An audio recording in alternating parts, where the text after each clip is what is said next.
Thierry Grosmy, j'ai sûrement été le premier à réaliser son interview en vidéo. Huguette Tiekna, j'ai été l'un des premiers à réaliser son interview en vidéo après son élection de 2017.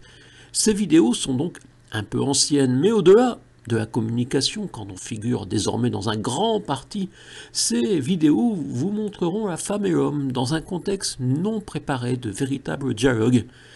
Thierry Grosmy, Huguette Tiekna, Christophe Proença, ils sont trois dans un mouchoir de poche, trois candidats en ballotage au même niveau, 13% des inscrits pour un siège de député dans la deuxième circonscription du Lot, autour de 9000 voix chacun pour 66 679 inscrits. Christophe Proença, je ne l'ai jamais rencontré. Il présente le lourd désavantage d'être soutenu par Martin Malvy. Huguette Tiekna présente pour équilibrer celui d'être soutenu par Gérard Miquel et Thierry Grosmy par des communistes. C'est sûrement le prix à payer pour pouvoir participer à ces élections législatives confisquées par les partis institutionnels. Aucun des trois ne s'est indigné de l'absence dans les médias de notre département et de la nation de la France harmonieuse, au point que l'on peut peut-être même en France parler de censure. Ce qui ne semble déranger aucun membre des partis traditionnels qui se partagent le siège de la République en espérant profiter d'une alternance. Car si la société civile est absente de ces élections, c'est que les partis le souhaitent. Et c'est le tour aujourd'hui de la France insoumise qui a réussi son OPA sur le Parti socialiste et malheureusement les écologistes de pouvoir ainsi se mettre à la table parlementaire, ce qui donne une crédibilité de 13% des inscrits pour n'importe lequel des trois candidats qui sera élu dimanche. Je ne suis pas de cette circonscription et même si j'y étais électeur, naturellement, je ne participerai pas à ces élections dont le côté mascarade ne vous échappe peut-être pas. Je vous propose donc les deux interviews, disons, historiques. Quant à Christophe Proença, si contrairement à Aurélien Pradier, il souhaite répondre à mes questions, qu'il n'hésite pas à me contacter, car il est improbable que l'on se croise dans un salon du livre. Corrèze, bonjour, vous êtes Thierry Grosmy. responsable de cette organisation. Responsable, si on veut. Organisateur L'un des animateurs des Insoumis sur Bétail, ouais. Et puis dans le Lot, quoi. Donc là, c'est sur 2 départements. La fête, c'est la 4e année. C'est la Il quatrième faut essayer de fête. comprendre où on est. Voilà, je fais un petit Alors zoom. voilà, là on est à la limite, la route, elle est à la limite du Lot et de la Corrèze. Cette route-là. Cette route, Voilà. la frontière. Là-bas, On est sur la c'est le Lot, frontière. et là c'est la Corrèze. Ok, donc pourtant, dans les indications, c'est noté que c'était dans le Lot, mais en fait, c'est dans la Corrèze que C'est ça se toujours déroule. compliqué sur une affiche C'est toujours d'expliquer compliqué. ce genre de choses.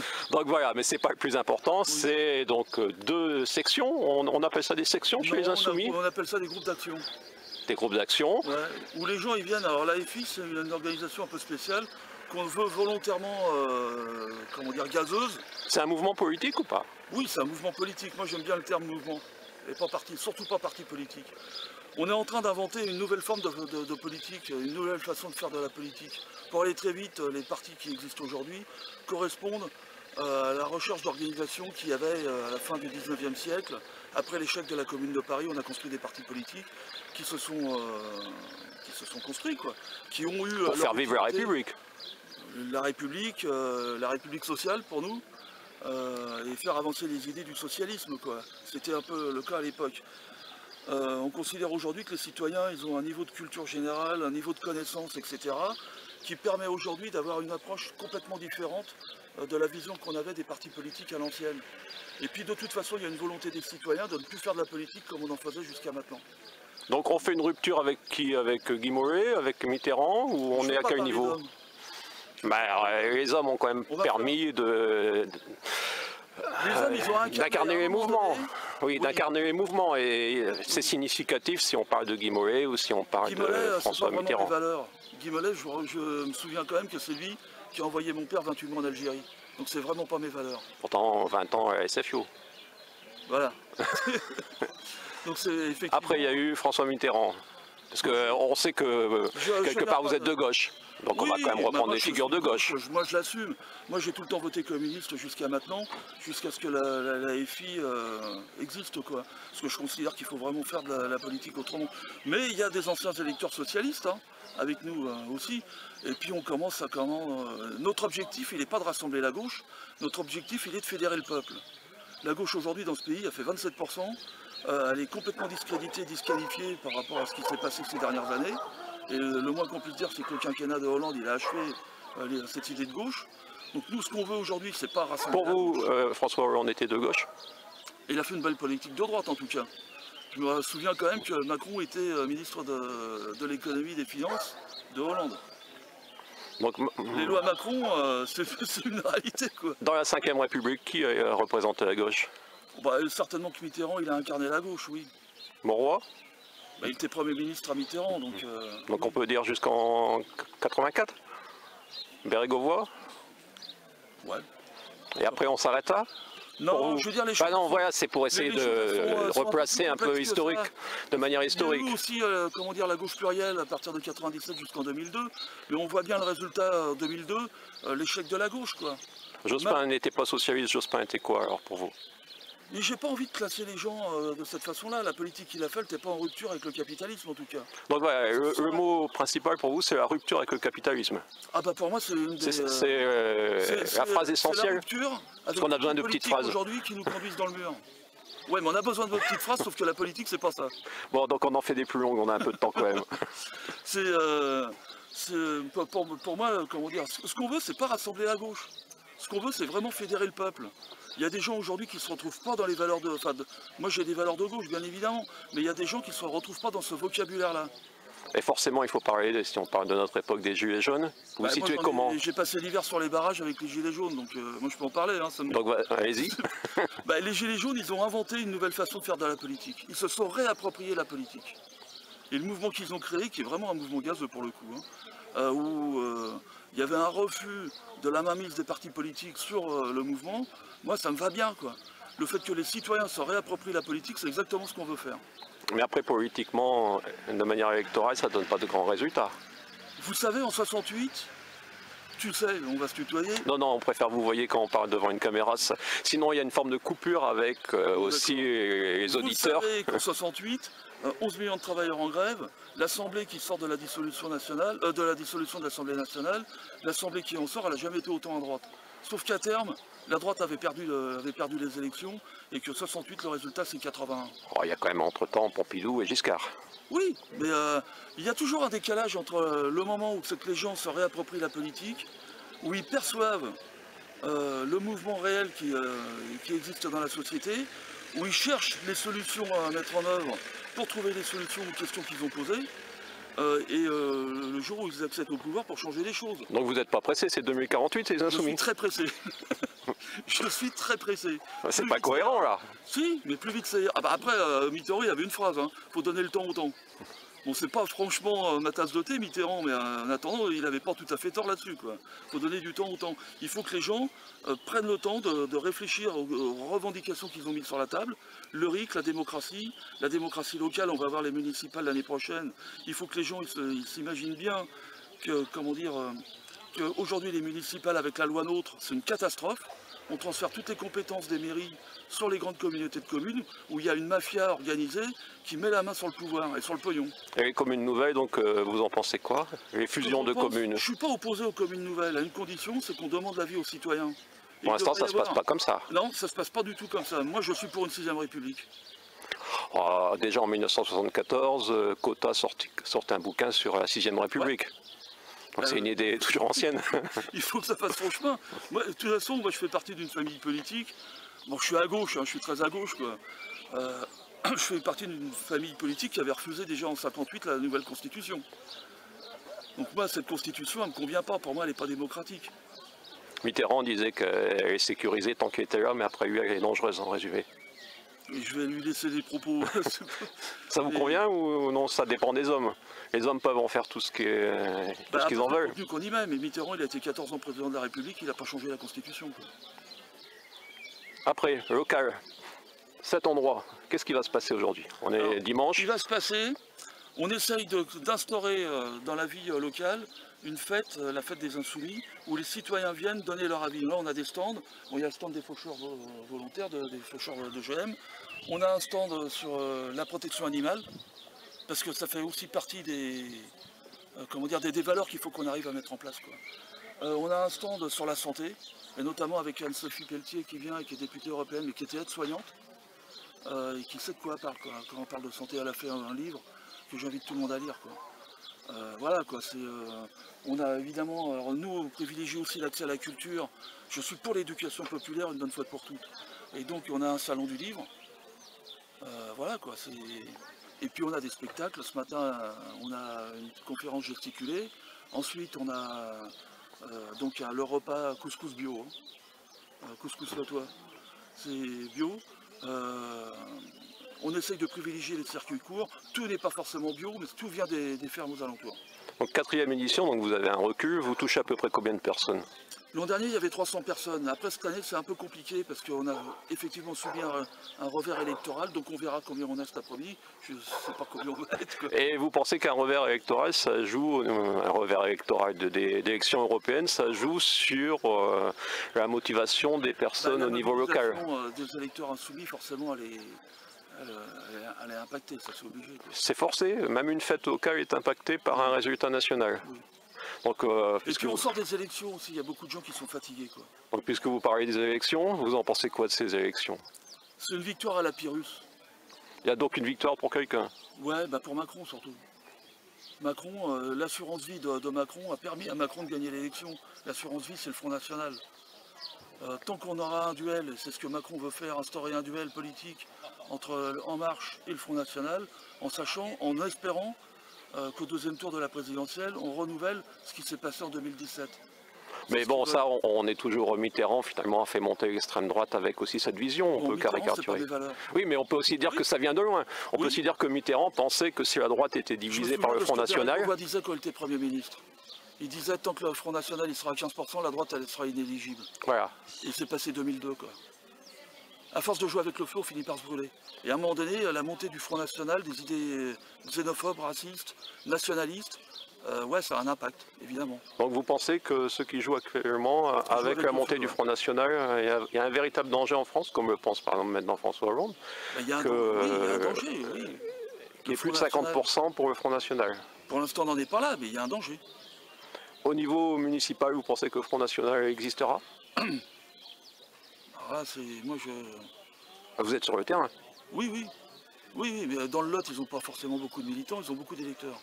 Et au niveau des Insoumis, vous pensez que vous allez exister au niveau de... Oui, alors on va avoir une démarche qui est un peu différente de celle qu'on a habituellement, quoi. Justement de ce que les partis... Allez, on parle des municipales et je vous laisse à l'organisation. Ouais. La démarche qu'on va avoir, c'est favoriser partout la construction de listes citoyennes. Nous, on veut que les citoyens s'incluent, s'inscrivent, s'engagent sur des listes municipales en construisant le projet eux-mêmes. Presque tout le monde dit ça, la société civile, ouvrir la société civile. Nous, on soutiendra les listes, on participera y compris à des listes, et on va surtout soutenir des listes où les citoyens sont engagés. Bon, et moi, j'invite tous les citoyens dans les petites communes à s'inscrire dans les listes communales. Vous pensez qu'il y en aura dans les communes de plus de 1000 habitants où il faut des listes entières? Elle va commencer par Bétail. Il y en aura. C'est un programme. Bétail ici. Oui, je sais. Il faut aussi parler du local, effectivement. Donc est-ce que, voilà, mon Cuc TV, Cahors TV, qui essaie de parler au niveau mondial aussi, parce que c'est une vision mondiale, vous avez un message? On revient à une petite phrase. Attention. Il serait temps de s'interroger sur deux choses. Au niveau mondial, on ne va pas faire de la grande politique, mais il serait temps de s'interroger sur deux choses. D'une, il faut vraiment reconquérir l'idée qu'il faut des armées. Il faut arrêter de vendre des armes partout et à n'importe qui. Et je pense notamment à ce que la France fait aujourd'hui avec l'Arabie Saoudite et avec le Yémen, où les armes françaises vont tuer des enfants, des femmes et des enfants. Et je me félicite d'ailleurs que les cheminots, les dockers de Marseille surtout, ont refusé de charger un cargo d'armes qui devait partir en Arabie Saoudite pour fournir la guerre au Yémen. Il faut qu'on arrête avec ça, quoi. Il est important de souligner que si la commune déléguée disparaît juridiquement, elle continue à assurer un service de proximité, dont la gestion d'état civil, l'organisation des élections, exemple, un bureau de vote par commune déléguée. Mais bien sûr, de la situation dans laquelle on est, qui est une catastrophe. Donc voilà, merci pour cette explication, pour bonne fête. Et donc à côté des artichauts, on va essayer. Donc vous savez, il y a des écrivains et j'en fais partie effectivement. Mon Cuc TV, Cahors TV est ici à la fête des Insoumis. Merci. Voilà. C'est bon, t'as fini? Ouais. Voilà. Mon Cuc TV, que vous connaissez peut-être. Mais si, sur Facebook, on est amis sur Facebook. Ah, c'est important quand même, on est amis Facebook. Je dis bonjour quand même. Bonjour madame la députée. Je n'étais pas contente que je ne sois pas venue. Exactement, oui, vous vous souvenez. pas là. Ouais. Mais vous ne m'avez pas répondu que vous n'étiez pas venu. Donc on a eu le député de notre circonscription et le président du département. Donc on vous réinvitera l'année prochaine et vous viendrez. Oui, je viendrai l'année prochaine. Donc la littérature. De toute façon, je viendrai à mon Cuc ou d'autres événements aussi. Donc dès que vous venez, on fait une interview là-bas. Ok. Donc la littérature dans votre vie. Comment? La littérature dans votre vie. La littérature dans votre vie. Oui, bien sûr. C'est quelque chose d'important? Bien sûr. Donc, j'ai pas fait que de la technique dans la vie. Hein. Quand vous étiez jeune, quand j'étais au lycée... Attendez, la fin de ma question. Vous dansiez sur Samirama? Vous connaissez Samirama? Oui, je la connais, ouais. Oui. Vous aimez bien Samirama? Tout à fait. Vous connaissez son album Afrikibi en 2002? Oui. Donc vous avez dansé sur Afrikibi? Oui. Et vous savez qui a écrit les textes d'Afrikibi? Enfin, un des textes. C'est un auteur lotois, c'est moi. C'est qui? Moi. Ah bon? Donc vous rencontrez un auteur qui a travaillé avec Samirama dans l'album Afrikibi, Afrique Occident, c'est moi qui ai écrit le texte et la musique, c'est son producteur. Et vous avez déjà été au Burkina? Je me suis arrêté au Burkina et mon avion s'est arrêté là-bas, mais non, j'avais été invité par le président, parce que j'étais proche du président qui n'est plus président. Oui, Blaise Compaoré. Oui, donc voilà, j'avais été invité, finalement ça s'est pas fait. Donc voilà, vous vous retrouvez dans le Lot et vous croisez l'auteur de Samirama, c'est quelque chose d'exceptionnel, hein, quelque part. Et vous avez continué à écrire d'autres textes? Oui, je suis auteur de chansons, je travaille avec une vingtaine de personnes et Samirama ne chante plus beaucoup. Donc on n'a pas continué, malheureusement, et en Italie, il a eu des problèmes de voix. Donc voilà, ça a marqué votre enfance, Samirama? Oui, parce qu'à l'époque, c'était les Samirama, il n'y avait pas beaucoup de chanteuses. C'était la gazelle du... Voilà, il y avait Samirama, il y avait Amity Meria, du côté des femmes. Mais aujourd'hui, il y a encore beaucoup de jeunes femmes qui chantent maintenant. Oui, maintenant elle est considérée comme la mamie. C'était la mamie maintenant. Hein. Oui. Elle a 40 ans, ce qui est très vieux pour une femme, c'est terrible, dans le milieu de la chanson. Oui. Mais bon, quand on fait des bonnes choses, on perdure dans le temps. Je pense que c'est son cas. Donc vous, maintenant, alors, vous êtes député. Ça fait quoi d'être député? D'être une jeune députée? C'est une responsabilité qu'on a envers nos concitoyens qui nous ont élus. Et envers la nation aussi, parce qu'on est des élus de la nation. Et à 3-4 ans, je suppose que vous n'auriez pas pensé à devenir député? Parce que dans votre vie, ça s'est joué. À 2 ans près, je n'aurais jamais pensé à... J'étais beaucoup plus science. Donc c'était pas le but de votre vie, puisque certaines personnes, on se dit, ils ont fait que ça de la politique. Oui, il y en a qui qui font de la politique depuis tout petit. Moi, c'est pas mon cas. Je suis plutôt quelqu'un qui a milité dans des associations, mais faire de la politique en tant que telle, non. Et vous avez envie d'avoir de nombreux mandats, ou la politique c'est qu'une petite partie de votre vie? Vous savez, si la République en marche existe, c'est aussi pour changer les choses. C'est justement pour ça que je vous pose la question. Pour qu'il y ait un renouvellement à chaque fois, pour qu'il y ait de nouvelles apports d'idées. Donc, et puis le cumul des mandats, on a aussi voté une loi pour qu'elle... Donc vous n'avez pas envie de devenir une professionnelle de la politique, non. Vous avez une vie à côté. Seulement être utile aux concitoyens. Donc peut-être 1 ou 2 mandats ou 3 mandats, mais pas toute une vie dans la politique. Une vie dans la politique. Donc votre vie à côté... Je pense qu'il faut être là quand on est efficace. Et puis quand on n'est pas efficace, il faut passer la main à quelqu'un d'autre. Donc vous continuez votre activité professionnelle ou... Non, ça s'avère... C'est pas possible de concilier les deux, d'être à Paris, et d'être à Figeac pour le travail, ça c'est pas possible de concilier. Alors c'est pas travailler dans une entreprise, c'est pas comme un mandat. Hein. Oui, c'est pour ça que je lui dis, voilà, est-ce que vous avez pu continuer ou non? Non, je continue pas. J'ai des brevets avec la société et je garde mes brevets avec la société. Donc vous êtes député à plein temps. Je suis en disponibilité et je reprendrai mon emploi à temps opportun. Donc une jeune parlementaire, ça se passe comment à Paris? Vous ne connaissiez pas ce milieu? Oui, je ne connaissais pas ce milieu, mais quand on est jeune, bien sûr, il y a des choses à apprendre. Mais chacun est venu avec ses compétences aussi. Et on est déjà habitué à travailler dans un milieu d'entreprise. Ce n'est pas pareil que la gestion des relations avec les parlementaires, mais en gros, ce n'est pas tout à fait différent. On retrouve toutes les contraintes qu'on peut retrouver dans une entreprise, mais de façon beaucoup plus amplifiée quand on est parlementaire. Parce que là, les variables, c'est les citoyens, il faut tenir compte de la vie des citoyens. Il faut aussi que les lois qu'on fabrique ou qu'on vote prennent vraiment en compte les réalités concrètes sur le terrain. Donc vous êtes beaucoup sur le terrain, d'après ce que je vous suis un tout petit peu dans vos messages Facebook, Twitter. Oui, donc vous êtes beaucoup sur le terrain. Voilà, c'est aussi le but. Il faut s'imprégner de ce qui est fait sur les territoires pour qu'elles soient prises en compte au niveau des lois. Mais aussi, il faut aller vers nos citoyens pour écouter leurs préoccupations de tous les jours. Donc vos préoccupations majeures, vous êtes dans plusieurs commissions ou dans une seule commission? Alors, je suis dans la commission des affaires économiques et au sein de laquelle on travaille sur tout ce qui est lié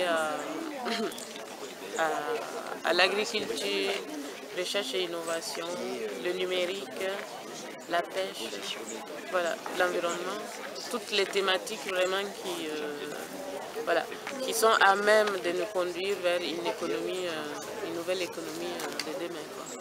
Donc l'économie du Lot, vous savez qu'on a un grand retard dans l'Internet par exemple. Oui, on a un grand retard Vous savez que vous êtes devant quelqu'un qui a une mauvaise réputation dans le département, ça s'arrange un tout petit peu. Parce que j'ai osé dire au début des années 2000 qu'il fallait investir dans le numérique. Quelque chose qui était inacceptable ici. Tout à fait. Tout ce qui est nouveau en général en France, ça pose problème. Oui, voilà. Aujourd'hui, c'est vrai que nous sommes en retard de 15 ans sur le numérique. Ça aurait dit qu'il y a 15 années. Ouais, moi, c'est ce que, au début des années 2000, on devait investir. On aurait dû investir dans surtout dans le département du Lot qui avait besoin de quelque chose. Oui, mais aujourd'hui, il y a des choses qui sont faites par rapport au programme présidentiel. D'ici 2022, on prévoit mettre la couverture numérique sur tous les territoires. Mais bien sûr, c'est un rattrapage nécessaire. Voilà, c'est un rattrapage nécessaire. Parce qu'aujourd'hui, nos entreprises, nos agriculteurs, nos citoyens, tout le monde a besoin d'Internet aujourd'hui, ne serait-ce que pour faire les démarches administratives. Oui, mais ça devient maintenant Internet d'utilisateur, alors qu'au début des années 2000, c'était Internet des créateurs, comme j'ai résumé. OVH est à Roubaix et n'est pas à Cahors. Parce qu'à l'époque aussi, l'Internet, ça coûtait quand même cher et ce n'était pas donné. Aujourd'hui, ça va un peu, mais on peut toujours mieux faire. Dans les Lot, on a encore des zones blanches. Ça va se résorber au fil des années parce qu'il y a des projets qui sont en cours, notamment ceux du gouvernement passé, concernant la couverture numérique, et on va continuer dans ce sens-là. Donc Moncuq TV, par exemple, le problème c'est que moi j'ai acheté le site Moncuq TV au début des points TV, c'est-à-dire en 2007, et je peux l'utiliser simplement maintenant. Et depuis un an, parce qu'avant j'avais pas la DSL, vous voyez, le retard c'est aussi ça. Oui, mais là c'est mieux. Ouais, maintenant, voilà, on est parti, et merci, je vais pas prendre tout votre temps. Parce que... Donc petit à petit, ça va. Voilà, donc c'était